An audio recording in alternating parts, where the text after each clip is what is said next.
Welcome back to the channel, y'all. In today's video, I'll be working on disassembling this Honda Civic. And the first step in doing so is removing all the plastic. So let's get to it. First plastic on the chopping block is this wiper motor shroud.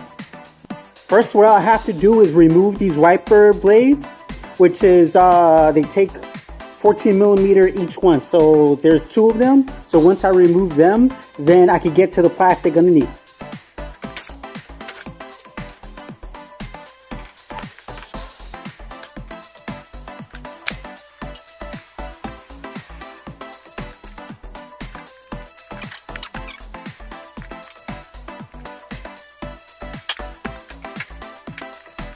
There you go.